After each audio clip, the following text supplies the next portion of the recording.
Now let's formally get into our compound interest type of problems. A is going to represent the amount of money that is either going to be earned after you receive interest from somebody, or that you're going to have to pay after you've invested or made all your payments out. P is going to be your principal in this problem, and that's the amount that you invest or the amount that you borrow. R is going to be the interest rate expressed as a decimal. T is going to be the time, and it will be in years unless you are told otherwise. And N is going to equal the number of compoundings per year. Now, we've already seen that if we are using annual compounding, N is equal to 1. Let's look at a few different values that N could take on. Again, N equals 1 refers to annually. N equals 4 is going to refer to quarterly compounded interest.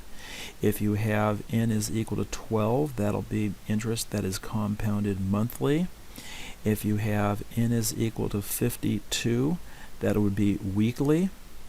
And we use the value N is equal to 365 times per year for daily, even though we know there are 365 1/4 days per year if you really want to get technical with this.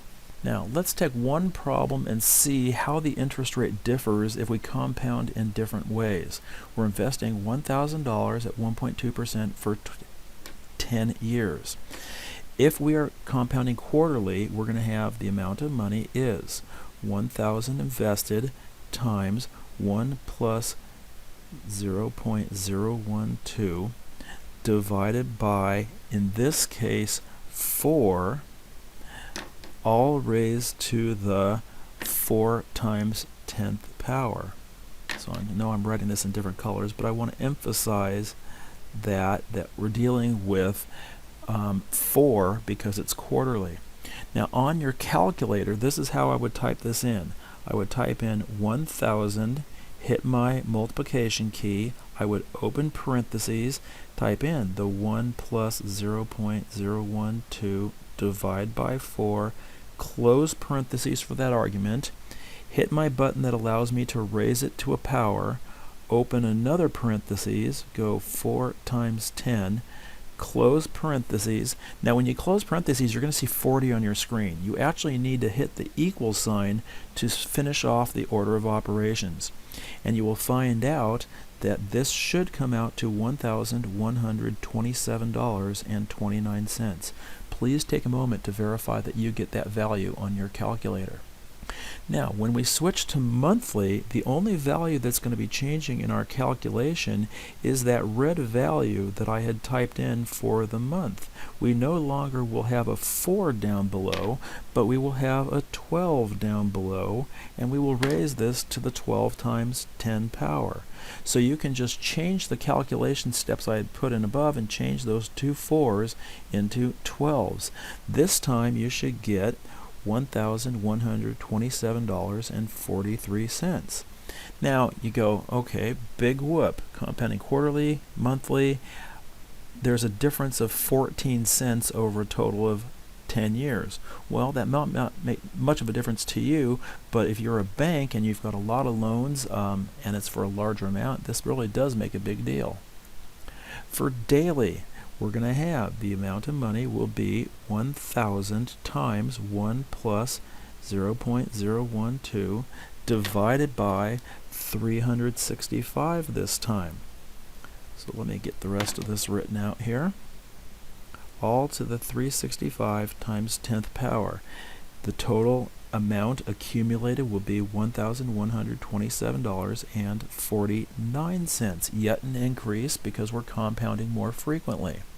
Now, you might say, how often can I compound? If you finally go hourly, minutely, secondly, you finally get to a point where you just say, I'm compounding continuously. Whenever you see the word continuously for compounding interest, you're going to use this formula, P times E to the RT power. So the amount of money in this problem will be 1,000 E to the 0.012 times 10 power, which you know would be 1,000 e to the 0.12 power. This is going to come out to equal $1,127, and after you round it, 50 cents. How would you calculate that into your calculator? Well, if you have a forward calculator, you're going to type it in just as you see it. 1,000 times, you're going to hit your second key or your shift key with your e to the x to get your e to the power, and then you're going to type in parentheses or not, it will usually open a parentheses for you, your 0.12 close parentheses hit equals.